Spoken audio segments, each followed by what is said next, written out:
Rice ज्यादा, रफ्तार और शराब का खुमार।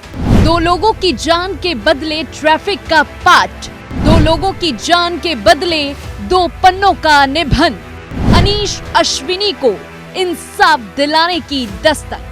पुणे में 17 साल 8 महीने का लड़का नशे की हालत में 150 किमी प्रति घंटे की रफ्तार से 2 करोड़ रुपए की कार चलाता है।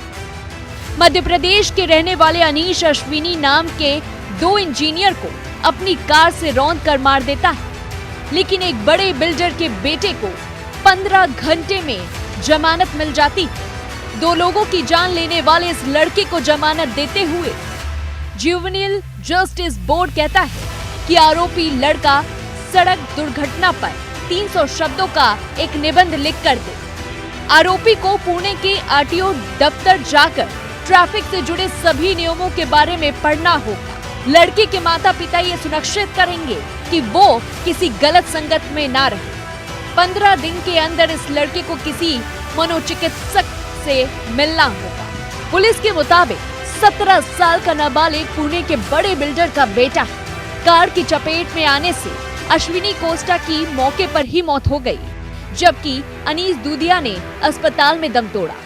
दोनों शनिवार को आधी रात बाद एक पब पार्टी से लौट रहे थे, तो वहीं एक आदमी ने बताया कि दोनों एक साथ रोड क्रॉस कर रहे थे।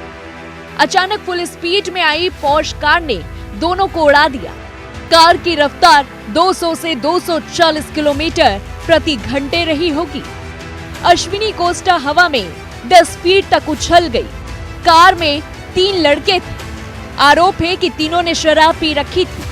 उनमें से एक भाग गया। कार चला रहे नाबालिग ने भी भागने की कोशिश की, लेकिन भीड़ ने उसकी पिटाई कर पुलिस को सौंप दिया, जिसके बाद जब आरोपी पकड़ा गया तो वो नाबालिग था। ऐसे में जुवेनाइल जस्टिस बोर्ड ने नाबालिग को हादसे पर निबंध लिखने के साथ ही उसके सामने ये शर्तें भी रखी। पहला, आरोपी सड़क दुर्घटना के प्रभाव और उनके समाधान विषय पर कम से कम 300 शब्दों में निबंध लिखेगा। दूसरा, 15 दिन ट्रैफिक पुलिस की मदद करेगा। तीसरा, मनोचिकित्सक से इलाज कराएगा।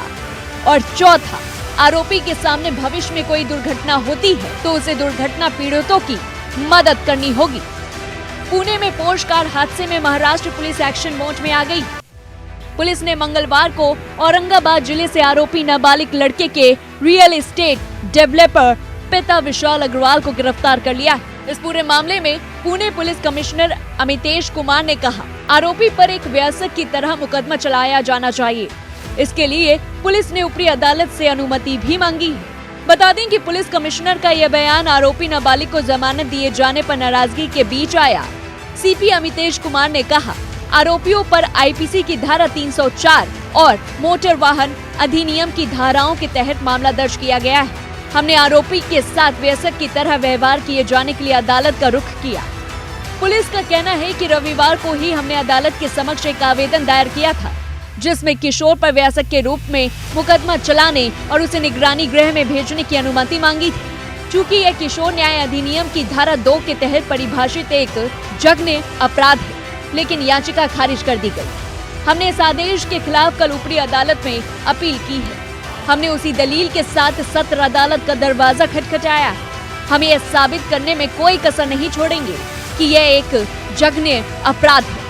जांच में सामने आया है कि आरोपी किशोर अपने दोस्तों से मिलने गया था और खुद तेज गति से पोर्श कार चला रहा था।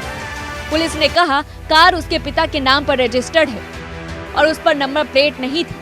पोर्श में सवार आरोपी नाबालिग और 2 अन्य को हिरासत में लिया गया और पुलिस स्टेशन ले जाया गया। हालांकि उसे 14 घंटे के भीतर ही जमानत दे दी गई। वहीं सीसीटीवी फुटेज में दिख रहा है कि घटना के बाद राहगीर आरोपी नाबालिग और उसके दोस्तों को कार से बाहर निकाल रहे हैं और उनकी पिटाई कर रहे हैं। एक अन्य सीसीटीवी फुटेज में आरोपी किशोर और उसके दोस्त दुर्घटना से पहले एक कार में बैठकर शराब पीते नजर आ रहे हैं।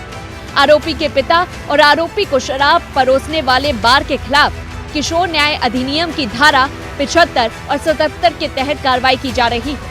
आरोपी किशोर के वकील प्रशांत पाटिल ने कहा, हम जांच के शुरुआत स्तर पर हैं।